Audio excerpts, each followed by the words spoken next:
जय जिनेन्द्र सभी को। चलिए, तो आज की कक्षा को हम 181 नंबर के श्लोक से प्रारंभ करते हैं। और जैसा कि पिछले श्लोकों में अपन ने देखा, यहाँ धर्म के प्रभाव, धर्म के महत्व और धर्म के औचित्य पर चर्चा यहाँ पे चल रही है कि किस प्रकार से धर्म जो है वो हमारे जीवन में, मोक्ष मार्ग में सहकारी है, कार्यकारी है। धर्म किस प्रकार से हमारा हितैषी है, किस प्रकार से धर्म हर कदम पर हमारे साथ देता है। और मोह जो है वो हमें इस संसार में फंसाने का कार्य करता है। तो हमें धर्म का सहारा लेना है। और 180 नंबर का जो श्लोक जो पिछले कल हम लोगों ने अंत में पढ़ा था, मैं स्पष्ट कहा था कि धर्म की प्रकाश के कारण से ही हमें स्वर्गों की जो संपदाएं हैं, उत्कृष्ट स्थान है, जहाँ पर अच्छे अच्छे विमानों की लाइन लगी हुई है, सैनिक हैं, नंदन वन जैसे वनों का भ्रमण करने को मिलता है। ये सब धर्म के प्रभाव के कारण से है। ठीक है, अब आगे उसी बात को आगे बढ़ाते हुए कहते हैं कि यत्सत्खंड मही नवोरुनिधियो द्विसप्तरत्नानि यत् तुंगा यद्विरदा रथास्य चतुरा श्रीशिश्चलक्षाणि यत् यच्चाष्टादश कोटयस्य तुरगा योषित् सहस्राणि यत् षड्युक्ता नवतिर्यदेक विभूता तद्धाम धर्म प्रभो। क्या कहा है? कहते हैं कि छह खंड मतलब पूरा भारत, ऐरावत और कच्छ आदि जो क्षेत्र है, छह खंड रूप पृथ्वी का उपभोग, महान 9 निधियां, 2 बार 7, 2 सप्त लिखा वहां पे,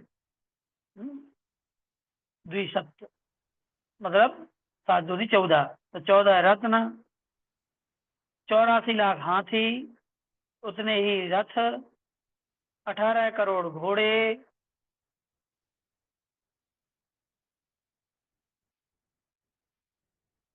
और 6 युक्त 90 अर्थात 96 हजार स्त्रियां मतलब रानियां, एक छत्र राज्य। यह जो चक्रवर्तित्व की संपत्ति प्राप्त होती है वह सब धर्म के प्रभाव से ही प्राप्त होती है। यहाँ पर चक्रवर्ती की संपत्ति का वर्णन यहाँ पर किया गया है ना। यदि आपको ऐसे याद ना रहे तो आप लोग जो मंगधराय जी की 12 भावना है उसमें एक छंद आया है, कोटि 18 घोड़े छोड़े 84 लख हाथी। ये तो लास्ट की लाइन होगी। इसके पहले की जो उसमें सब कुछ दिया हुआ है ना।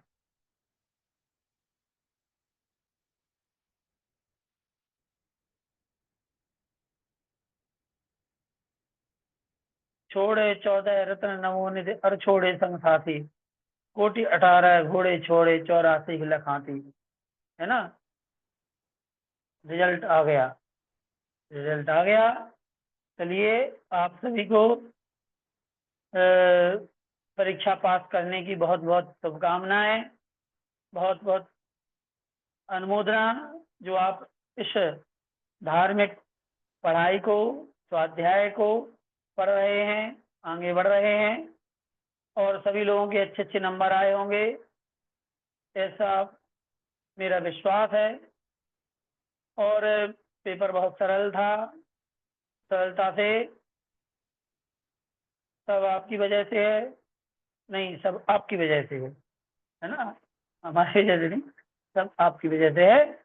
आप लोगों ने इतना इतने भौतिकवादी जीवन में आप समय निकाल रहे हैं, है ना। और नहीं कुछ तो मोबाइल के सहारे भी आप लोग पढ़ रहे हैं, 1 1 घंटे नहीं 2 2 घंटे। अब तो मुझे विश्वास ही नहीं हो रहा था कि आप लोग एक क्लास पढ़ते हैं, उसके जस्ट बाद दूसरी क्लास भी ज्वाइन कर लेते हैं। आज के समय में इतना समय कौन देता है, बताओ भाई, हैं। लेकिन जी। तो ठीक है, अपन तो निमित्त मात्र हैं, लेकिन आप लोग जो है इतना कर रहे हैं, ये हम लोगों की मेहनत को या हम लोगों के जो करते हैं पूज्य गुरुदेव के आशीर्वाद से, उसमें आप लोगों के द्वारा किया गया यह प्रयास ही ताकत देता है ना। उसी से हम लोगों को ताकत आती है, बल मिलता है। तो आप लोग इसी तरीके से जुड़े रहें, स्वाध्याय करते रहें, क्लास में आते रहें, तो हम सभी इस काम को आगे बढ़ाते रहेंगे, और हमारा और आपका दोनों का ही कुछ ना कुछ जरूर अच्छा होगा, है ना। चलिए, सभी के लिए, सभी ने अपना रिजल्ट देख लिया होगा, जिन्होंने नहीं देखा वो देख लें, नंबर देख लें। तो नंबर क्या, वो तो एक औपचारिकता मात्र है, ये तो पता ही था कि अच्छे नंबर आएंगे, पास हो जाएंगे। तो सभी के लिए बहुत बहुत शुभकामनाएं, द्वितीय वर्ष पास करके तृतीय वर्ष में आने के लिए। चलिए, अब आगे बढ़ाते हैं इस कक्षा को। तो बात चल रही थी कि चक्रवर्ती की जो संपत्ति है वो भी हमें धर्म के कारण से ही प्राप्त होती है ना। अब आगे 182 नंबर का श्लोक है। धर्मो रक्षति रक्षितो ननु हतो हन्ति ध्रुवं देहिनां हन्तव्यो न तथा स एव शरणं संसारिणां सर्वथा। धर्मः प्रापयति है तत्पदमपि ध्यायन्ति यद्योगिनो नो धर्माकृतदस्ति नैव च सुखी नो पंडितो धार्मिका। क्या कहते हैं, यदि धर्म की रक्षा की जाती है तो वह भी धर्मात्मा प्राणी की नरक आदि से रक्षा करता है। देख लो भैया, धर्म कितनी महत्वपूर्ण चीज है। यदि धर्म की रक्षा करेंगे तो धर्म भी सभी धर्मात्मा प्राणियों की नरक त्रियंच आदि से रक्षा करेगा, मतलब बचाएगा। हमारे परिश्रम से कुछ नहीं, हमें तो आपका परिश्रम नजर आता है ना। तो आप लोग बस ऐसे जुड़े रहें, है ना, क्योंकि बहुत सारे लोग हैं जो छोड़ देते हैं, है ना। आगे जैसे जैसे आगे बढ़ता जाता है वैसे वैसे छोड़ते चले जाते हैं। हमारी नंदीश्वर कॉलोनी में यही, जहाँ हम पढ़ाते थे, तो 50-55 लोग थे, फिर धीरे धीरे कम हो गए, और अभी हम ऑनलाइन पढ़ा रहे हैं तो आप लोग पढ़ रहे हैं, लेकिन हमारे ही कॉलोनी के मुश्किल से 5 लोग नहीं पढ़ रहे होंगे अभी। जबकि ऐसा नहीं है कि किसी के पास मोबाइल नहीं है, कि किसी के पास इंटरनेट नहीं है, कि किसी के पास समय नहीं है। सब इतने काम वाले भी नहीं है कि 7:30 7:45 से उनको 40 मिनट का समय ना मिले, है ना। लेकिन प्रमाद है, आलस्य है वहाँ, कि सही समय पर 40 मिनट निकाल के और इस काम में लग जाएं। लेकिन 5-10 लोग हैं जो जुड़ जाते हैं, पढ़ रहे हैं, कुछ वीडियो से पढ़ लेते होंगे यूट्यूब से, लेकिन बाकी सब लोग ना, उन्होंने अपने यथास्थान अपना दूसरा काम करने लगते हैं। चलो ठीक है, जैसी है जिसका है। तो धर्म की यदि रक्षा करते हैं तो धर्म सभी प्राणियों की नरक आदि गतियों से रक्षा करता है। इसके विपरीत यदि धर्म का घात किया जाता है तो वह भी निश्चय से प्राणियों का घात करता है, अर्थात उन्हें नरक आदि योनियों में पहुंचा देता है। तो धर्म भैया दो ही प्रकार का है, इसलिए धर्म का घात नहीं करना चाहिए, क्योंकि संसारी प्राणियों की सब प्रकार से रक्षा करने वाला वही है। धर्म यहाँ उस मोक्ष पद को प्राप्त कराता है जिसका कि ध्यान योगी जन किया करते हैं। योगी जन इसका ध्यान करते हैं, धर्म हमें उस मोक्ष पद की ओर ले जाता है। धर्म को छोड़कर कोई दूसरा मित्र नहीं है। धार्मिक पुरुष धार्मिक पुरुष की अपेक्षा दूसरा कोई ना तो सुखी हो सकता है, ना पंडित भी हो सकता है। इसलिए धर्म का सहारा हमें लेना चाहिए, ठीक है। और धर्म क्या है, ये सब पहले बताया जा चुका है ना, हर प्रकार से बताया जा चुका है। दया धर्म है, ठीक है। रत्नत्रय धर्म है, गृहस्थ धर्म और मुनि धर्म के बारे में बताया है, उत्तम क्षमा आदि 10 धर्मों के बारे में बताया है। ठीक है, और ये सब आत्मा के पर्याय हैं। ये धर्म क्या है? सब आत्मा की पर्याय है, आत्मा का स्वभाव है, और आत्मा का स्वभाव का घात करना ही धर्म का घात करना होता है ना। तो जहाँ स्वाभाविक प्रक्रिया का घात किया जाएगा, इसका मतलब कि हम धर्म का घात कर रहे हैं। कई लोग समझ नहीं पाते इस चीज को अच्छे से कि धर्म है क्या चीज। धर्म है मतलब स्वभाव होता है। यदि आप स्वाभाविक परिणति से गुजर रहे हैं, इसका मतलब है कि हम धार्मिक हैं। और यदि हम स्वाभाविक परिणति से हट रहे हैं, इसका मतलब हम धर्म का घात कर रहे हैं। आप सपोज करें जैसे कि हम मनुष्य हैं, तो मनुष्य का धर्म क्या होता है? मनुष्य का जो स्वभाव होता है, मनुष्य का जो नेचर होता है, वही मनुष्य का धर्म है। जैसे दूसरे जीवों की रक्षा करना, दूसरे जीवों को ना मारना, कुटिलता नहीं करना, किसी को दुख ना देना, ये मनुष्य का धर्म है। दूसरों की सहायता करना, मदद करना। और जहां इन चीजों को हम नष्ट कर देंगे, वहीं पर धर्म नष्ट हो जाएगा। हम लोग ना धर्म को उस तरीके से समझते नहीं है सरलता से। हम धर्म को ना बहुत कठिन बना देते हैं, और वो कठिन बनाने के चक्कर में ही वो गड़बड़ हो जाता है सब। जबकि हम व्यवहार में दूसरे शब्दों का प्रयोग करते हैं। जैसे कभी कह देते ना कि किसी व्यक्ति ने किसी महिला के ऊपर अत्याचार किया, तो कह देते ना कि वो आदमी नहीं, इंसान नहीं, राक्षस है। इंसान नहीं, राक्षस है। क्यों कह दिया ऐसा? क्योंकि उस इंसान में इंसानियत नहीं है। मतलब उसने क्या किया था कि इंसानियत का घात कर दिया था। वो इंसानियत ही धर्म है। वो धर्म है कि हमें किसी पर स्त्री का उसके साथ में व्यभिचार, अत्याचार और किसी भी प्रकार से हमें नहीं करना है कि सामने वाले को हमारी क्रिया से दुख पहुंचे। लेकिन हमने क्या किया कि जो स्वभाव था मनुष्य का, इंसान का, जो मनुष्यता थी, मानवता थी, जो इंसानियत थी, उसको हमने नष्ट कर दिया। वो मानवता, वो इंसानियत ही धर्म है। हम उनको मानवता बोलते हैं, लेकिन समझ नहीं पाते कि मानवता मतलब क्या। मानवता मतलब धर्म। मानव का धर्म ही मानवता है। इंसान का धर्म ही इंसानियत कहलाती है।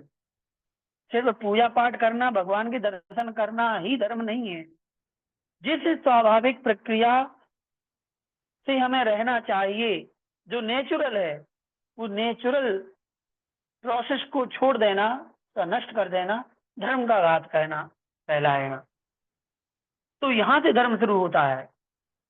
और फिर ये तो बहुत मोटी चीजें हैं, ये तो हम घात नहीं कर सकते। आप कहोगे कि हमने मंदिर जाना छोड़ दिया, तो धर्म का घात नहीं किया, धर्म करना छोड़ दिया। वो क्रिया रूप धर्म है। ठीक है, हमने हमने क्या किया? हमने शास्त्र पढ़ना छोड़ दिया, हमने जाप करना छोड़ दिया। यदि ऐसा करते हैं तो हम धर्म का घात नहीं।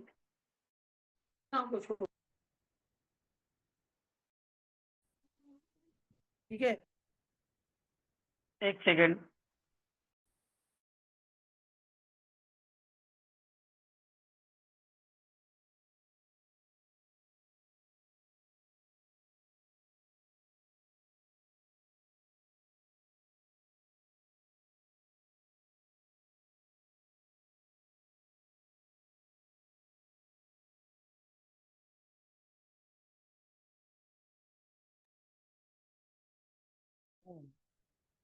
क्षमा करते हैं डिस्टर्बेंस के लिए।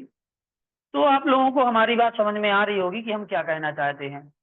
तो इस प्रकार से यहाँ पर जो है ये समझाया गया है कि जो धर्म की रक्षा करता है, अर्थात स्वभाव जो नेचर है उसकी रक्षा करता है, तो वो धर्म भी हमारी रक्षा करता है ना।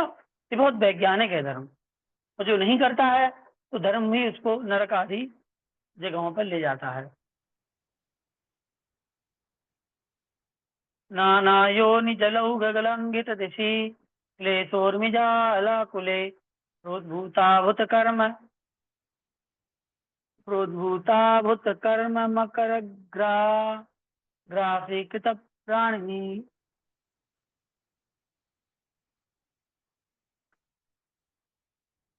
दुह दुह पर्यंत गभीर भीषण तरे जन्माम्बुधौ मज्जताम नो धर्माद परोस्थितारकैया शांतम यतध्वम्बुधा।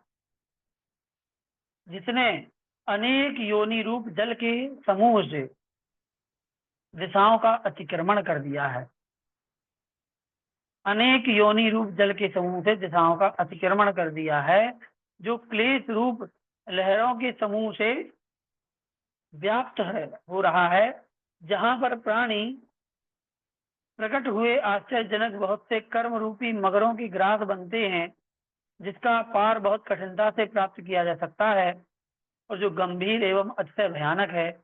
ऐसे जन्म रूपी समुद्र में डूबते हुए प्राणियों का उद्धार करने वाला धर्म को छोड़कर कोई और दूसरा नहीं है।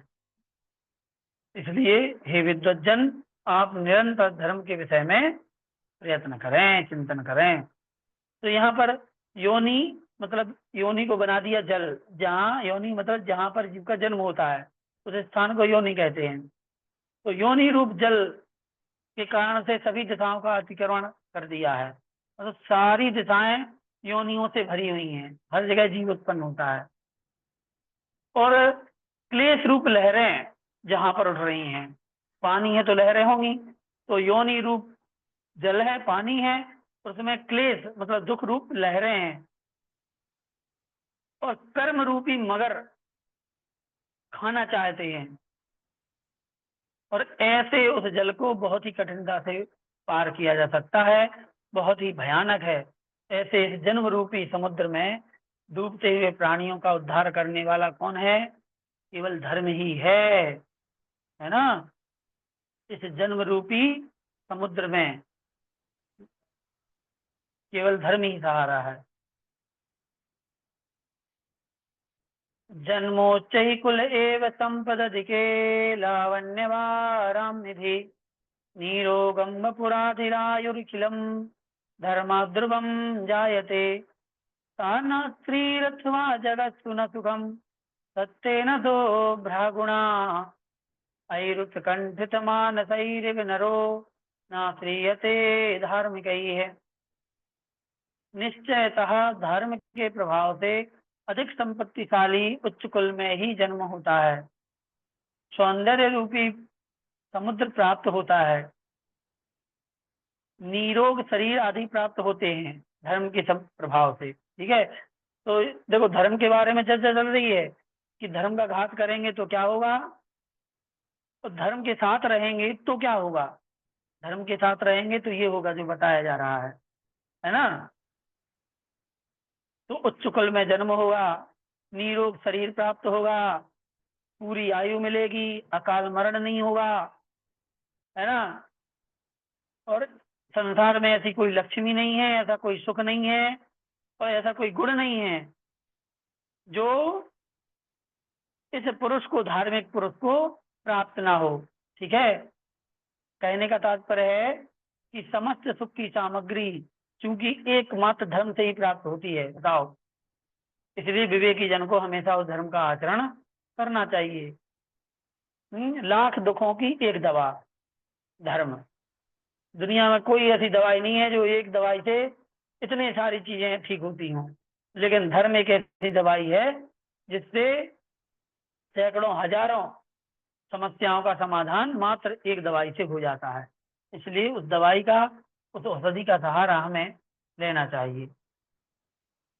भृंगा पुष्पितकेतकीमिव मृगा धान्यामिव स्वस्थिलीं नद्या सिन्धुमिवाम्बुजाकरमिव श्वेतच्छदा पक्षिणा शौर्य त्याग विवेक विक्रम यथा संपत्ता दाता यादया सर्वे धार्मिक मात्रयन्ति न हितम धर्मम विना किंचन। जिस प्रकार भ्रमर फूले हुए केतकी वृक्ष का आश्रय लेते हैं, क्या भौरे फूले हुए केतकी वृक्ष का मतलब जिसमें फूल लगे हुए हैं, ऐसे केतकी के वृक्ष का सहारा लेते हैं फूलों का। जिस मृग जिस प्रकार अपने जंगली स्थान का आश्रय लेते हैं, जो पशु हैं वो अपना जहाँ रहते हैं उसका आश्रय लेते हैं, नदियां समुद्र का आश्रय लेती हैं, और जिस प्रकार हंस पक्षी है वो सरोवर का आलम्बन लेता है, हंस सरोवरों में बड़े बड़े तालाबों में जाता है, उसी प्रकार वीरता त्याग विवेकी पराक्रम कीर्ति संपत्ति एवं सहायक आदि सब धार्मिक पुरुष का आश्रय लेते हैं। ठीक है, धर्म को छोड़कर और दूसरा कोई प्राणी के लिए हितकारक नहीं है। ठीक है, तो धर्म ये उदाहरण दिए हैं, है ना। भौरा फूल का सहारा लेता है, जो हिरण है वो अपने जंगली स्थान का सहारा लेता है, नदियां समुद्र के पास पहुंचती हैं, हंस सरोवर के पास जाता है। उसी प्रकार ये सारी चीजें जो हैं वीरता त्याग पराक्रम कीर्ति संपत्ति, ये सब चीजें किसका सहारा लेती हैं? धार्मिक पुरुष का। मतलब धार्मिक जो होता है उसके पास ये गुण अपने आप प्राप्त हो जाते हैं, ये सारे गुण उसके पास मिलते हैं। ठीक है, जो यहाँ पर कहे गए हैं। इसलिए धर्म को छोड़कर कोई भी हमारा हितकारक नहीं है। सौभागीयसी कामिनीयसी श्रेणीयसी प्रियसी प्रासादीयसी यत् सुखीयसी सदा रूपीयसी प्रियसी।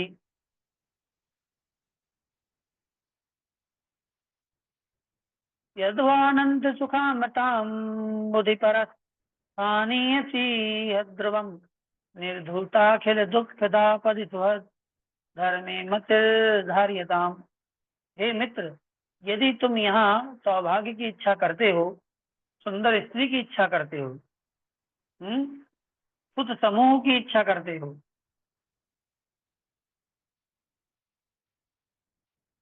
समझ में आ रही बात?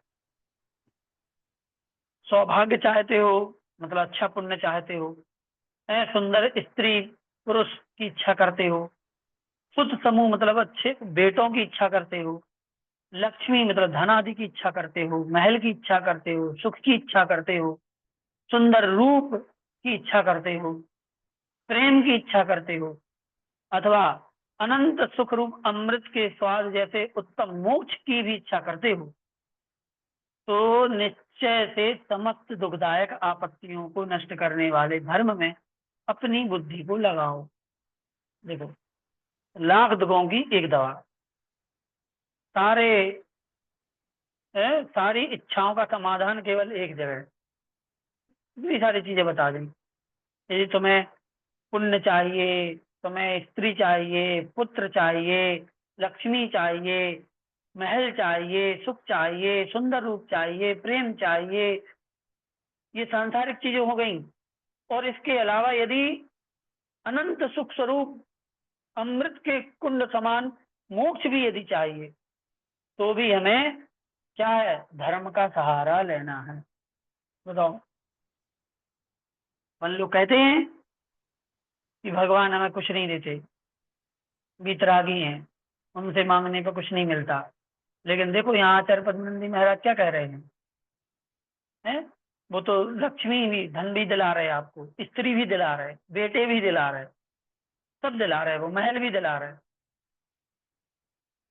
कहने का तात्पर्य ये है कि बीतराग भगवान हमें देते कुछ नहीं, लेकिन उनकी भक्ति से ही सब कुछ मिलता है। यदि हमें इच्छा करते हैं सांसारिक चीजों की, तो सांसारिक चीजें भी मिलेंगी। ऐसा नहीं है कि हम भगवान से जाकर के भक्ति करते हुए, लेकिन एक बात है, ये नहीं कि कभी हम मंदिर ना जाएं, कभी स्वाध्याय ना करें, कभी पूजा पाठ ना करें, कभी विधान ना करें, कभी गुरुओं के प्रवचन ना सुने, कभी उनको आहार दान ना दें, और फिर जब आपत्ति आए तो जा करके भगवान के शरण में पहुंच जाए कि भगवान हमारी समस्या आ गई है, हमें ये दे दो। तो ऐसे नहीं मिलता है, ठीक है। हमें पहले अपने कर्तव्यों का पालन करते रहना चाहिए हमेशा। पेन ना चलाएं, जो भी ये हाथ लगा रहे हैं स्क्रीन को, हाथ अपने दूर कर लें, हाथ अलग रख लें, हाथ स्क्रीन से अलग करें, मोबाइल को दूर रखें, ठीक है। अपने हाथों को दूर रखें, स्क्रीन को टच ना करें। अपन लोगों की आदत खराब होती है। होता ये है कि हम 24 घंटे में 1 घंटे भी हम धर्म के लिए देते नहीं है, और फिर जब हमें कुछ चाहिए होता है तो भगवान के पास जाकर के मांगने लगते हैं। यही गलत है। आप 365 दिन अपने जो 6 कर्तव्य हैं, उन 6 कर्तव्यों को पालन करो। जब हम अपना कर्तव्य करेंगे तो धर्म अपना कर्तव्य करेगा। वो हम अपना कर्तव्य करें तो धर्म अपना कर्तव्य करेगा। आप सीधी सी बात समझिए कि हमने कोई व्यक्ति अपने फर्म पर, फैक्ट्री पर, दुकान पर या घर में काम करने की लगाया है, तो हम वेतन कब देते हैं उसके लिए? जब वो प्रतिदिन अपनी ड्यूटी करता है तो हम उसे क्या करते हैं? महीने के अंत में वेतन देते हैं, प्रोत्साहन देते हैं, और हम उस पर निगरानी भी रखते हैं कि जितनी उसकी ड्यूटी है उतना ही करता है, तो उसे वेतन देते हैं जो अपना पहले से बॉन्ड होता है। लेकिन यदि वो उससे बढ़कर के काम करता है तो खुश होकर के हम बोनस भी देते हैं। यही सेम है। हम लोग 365 दिन अपनी ड्यूटी नहीं करना चाहते, हम देव पूजा नहीं करना चाहते, गुरु उपासना नहीं करना चाहते, स्वाध्याय नहीं करना चाहिए, संयम तप दान नहीं करना चाहते, लेकिन भगवान से, धर्म से हम सब कुछ चाहते हैं। यही गलत है। जिस प्रकार हम एक सेवक को, एक नौकर को, कर्मचारी को उसकी ड्यूटी के बदले में हम उसको महीने के अंत में सैलरी देते हैं, वेतन देते हैं, और विशेष अच्छा काम करने पर हम बोनस भी देते हैं, वैसे ही जब हम अपने 6 कर्तव्यों का पालन निरंतर करते हैं तो हमें निरंतर सुख रूप वेतन का प्राप्ति होती है। और जब कभी कष्ट, समस्याएं, परेशानियां आती हैं, तब हम अचानक से भी जाकर के भगवान से मांगेंगे तो हमें तुरंत उस समस्या से समाधान और जो भी हमें लाभ चाहिए वो लाभ भी हमें प्राप्त हो जाता है। इसमें कोई भी आप शंका नहीं करना कि ऐसा नहीं होता होगा, है ना। और जो यहाँ हम बता रहे हैं ना, ये बिल्कुल भी अनऑथेंटिक नहीं है, अप्रमाणिक नहीं है, एकदम क्लियर कट जो सच है वो बताया जा रहा है।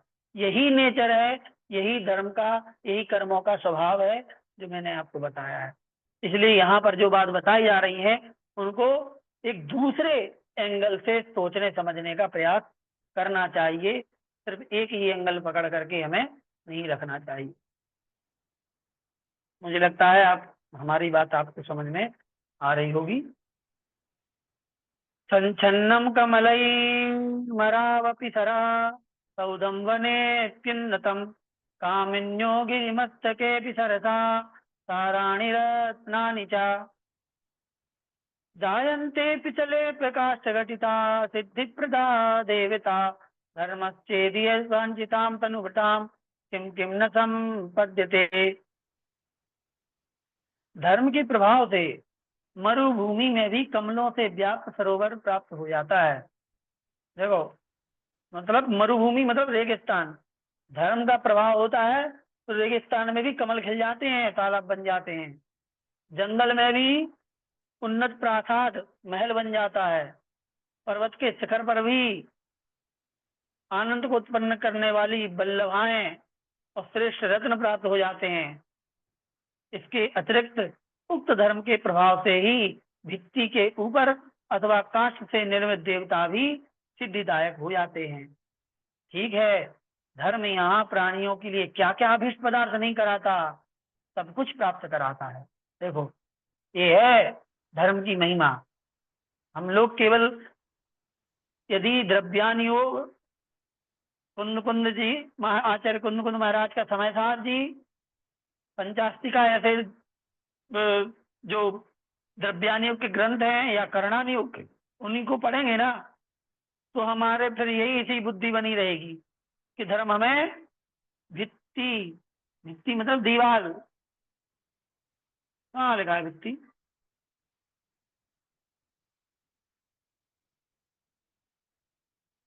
अच्छा ये, हाँ, इसके अतिरिक्त धर्म के प्रभाव से भित्ति के ऊपर और काष्ठ से निर्मित देवता भी सिद्धिदायक होते हैं। मतलब ये है, यदि दीवार पर या फिर लकड़ी पे भी हमने भगवान बना दिए ना, तो वो भी सिद्धिदायक बन जाते हैं। वल्लभाएं, वल्लभाएं मतलब स्त्रियां, देवियां, ठीक है। तो ये तो कहने का तात्पर्य है कि जब हम ये चरणानुयोग के ग्रंथों का स्वाध्याय करते हैं तो हमें व्यवहारिक धर्म की परिभाषाएं हमें प्राप्त होती हैं, पता चलती हैं कि कैसे कैसे धर्म हमें हमारे जीवन की दैनिकचर्या में सहायता करता है। इसीलिए पूज्य सुधासागर जी महाराज जिज्ञासा समाधान में निरंतर धर्म को अपने जीवन में कैसे अपने लाभ के लिए इस्तेमाल कर सकते हैं वो बताते हैं। हम धर्म हमेशा मोक्ष के लिए ही नहीं होता है, मोक्ष तो उसका अंतिम पायदान है, लेकिन उसके पहले हमें अपने जीवन की जो भी समस्याएं हैं उसका समाधान देता है, जो भी हमें चाहिए वो भी देता है। ऐसा नहीं है कि हमें धर्म से केवल मोक्ष ही मिलता है और कुछ नहीं मिलता। इसलिए हर प्रकार से हर तरह से धर्म का प्रयोग हम कर सकते हैं, है ना। और ये पद्मनंदी महाराज आचार्य श्री यहाँ पर स्पष्ट रूप से इस ग्रंथ में कह रहे हैं। अब मुझे समझ आ रहा है कि पूज्य सुधासागर जी महाराज ने एक ग्रंथ क्यों रखवाया है आपके सिलेबस में, और क्यों कहा कि केवल हिंदी हिंदी पढ़ो, क्योंकि भाई हिंदी पढ़ने से ही अपन को बात में समझ में आएंगी, है ना। चलिए, ये क्या हुआ, हमने एक श्लोक छोड़ दिया क्या? हाँ, इसको पढ़ना है, श्लोक को फिर से पेन चलाया किसी ने। दूरादभीष्टमि दूरादभीष्टमभिगच्छति पुण्ययोगात् पुण्याद् विना करतलस्थलमपि प्रयाति अन्यत् परं प्रभवतीह निमित्तमात्रं पात्रं बुधा भवत् निर्मल पुण्यराते।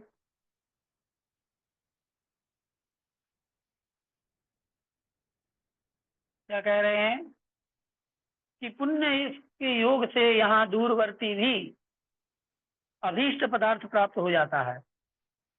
धर्म से पुण्य होता है, और जब पुण्य होता है तो कोई दूर भी अभीष्ट पदार्थ है, मतलब इच्छित, जिसकी हम इच्छा करते हैं, वो पुण्य के योग से वो दूर भी है ना तो भी मिल जाता है। और पुण्य के बिना हाथ में स्थित पदार्थ भी चला जाता है, हाथ में आई चीज भी चली जाती है। दूसरे पदार्थ तो केवल निमित्त मात्र होते हैं। इसलिए पंडित जन निर्मल पुण्य के राशि के भाजन हो, अर्थात पुण्य का उपार्जन करो, है ना। अकृत पुण्य की कहानी आप लोगों ने पढ़ी होगी कि जब पुण्य चला जाता है तो रत्न भी कोयला बन जाते हैं, अनाज भी बोरी में से गिर जाता है, पता भी नहीं चलता, ऐसे ही होता है। गोप्यंधोपि सुलोचनोपि जरसाग्रस्तोपि लावण्यवान निप्राणोपि हरि विरूप तनुरप्याभुष्यते मन्मथा उद्योगोज्झित चेष्टितोऽपि नितरा मालिंग्यते च स्त्रिया पुण्यादन्यमपि प्रशस्तमखिलम जायते यद्दुर्घटम। पुण्य की प्रभाव से कोई अंधा भी प्राणी निर्मल नेत्रों का धारक हो जाता है। पुण्य के प्रभाव से कोई अंधा भी प्राणी निर्मल नेत्रों का धारक हो जाता है, पुण्य यदि है तो अंधा भी देखने लग जाता है। और वृद्धावस्था से संयुक्त, मतलब बूढ़ा व्यक्ति है वह भी लावण्य युक्त सुंदर हो जाता है। निर्बल प्राणी भी सिंह के जैसा बलिष्ठ ताकतवर बन जाता है। और विकृत शरीर वाला, मतलब विकृत शरीर है जिसका, आड़ा तिरछा टेढ़ा शरीर है, कामदेव के समान सुंदर हो जाता है। उद्योग से हीन चेष्टा वाला भी जीव लक्ष्मी के द्वारा गाढ़ आलिंगित हो जाता है। मतलब कोई श्रम नहीं कर रहा है लेकिन पुण्य है, तो पुण्य के प्रभाव से वह धन से युक्त हो जाता है बिना परिश्रम किए। अर्थात उद्योग से रहित मनुष्य भी संपत्तिशाली हो जाता है। जो भी प्रशंसनीय अन्न, जितनी भी समस्त पदार्थ हैं जो हमें दुर्लभ प्रतीत होते हैं, पुण्य के उदय से सब मिल जाते हैं। और पुण्य कैसे आएगा? तो धर्म करने से पुण्य आएगा। इसलिए धर्म में रुचि बढ़ाएं, अपना पुण्य बढ़ाएं। और आज का अंतिम श्लोक, बंधस्कंद समाश्रिताम श्रेणीभृता मारोहण मारोहकाणामलम पृष्ठे भार समर्पणम कृतवताम संचालनम ताड़नम दुर्वाचम वदतामपि प्रतिदिनम सर्वं सहन्ते गजा निस्थानां बलिना तदखिलम दुष्टो विधिष्ठते। जो महावत हाथी को बांधकर उसके कंधों पर आरूढ़ होते हैं, हाथी को बांधकर और उसके कंधों पर चढ़ते हैं, आरूढ़ होते हैं, अंकुश को धारण करते हैं। अंकुश जो महावत जो है वो लिए रहता है और उसको एक यूं नुकीली आगे चीज लगी होती है लोहे की, जिससे कि कंट्रोल की करना पड़ता है हाथी को, और कैसे कंट्रोल नहीं होता, वो केवल अंकुश से कंट्रोल होता है। ठीक है। और पीठ पर भारी बोझा लादते हैं, संचालन व ताड़न करते हैं, मतलब दुख देते हैं, दुष्ट वचन भी बोलते हैं। ऐसे उन पराक्रमहीन भी महावतों के समस्त दुर्व्यवहार को जो बलवान होते हुए भी हाथी प्रतिदिन सहन करते हैं, यह सब दुर्दैव की लीला है। क्या कहा? देखो, एक तरफ ताकतवर हाथी इतना बलिष्ठ, और एक तरफ इंसान जो कि हाथी के लिए एक चुटकी भर का काम नहीं है, फिर भी वे एक इंसान जो है वो उस हाथी को अपने कंट्रोल में किए रहता है। जैसा कहता है वैसा करता है, जैसा जहाँ ले जाता है वहां जाता है, और हाथी के ऊपर चढ़ जाता है, बोझा ढोता है, तो हाथी चुपचाप सहन करता रहता है। क्यों? क्योंकि पाप कर्म का उदय है और मनुष्य के पुण्य कर्म का उदय है। और ये सब क्यों हो रहा है? धर्म के प्रभाव से हो रहा है। तो धर्म की महिमा को समझें और अपने जीवन में धर्म को स्वीकार करें, और धर्म में आगे बढ़ते हुए अपने जीवन का उद्धार करें। यही भावना के साथ आज की कक्षा को यहीं पर समाप्त करते हैं। सभी को जय जिनेन्द्र। जिनमान स्तुति करते हुए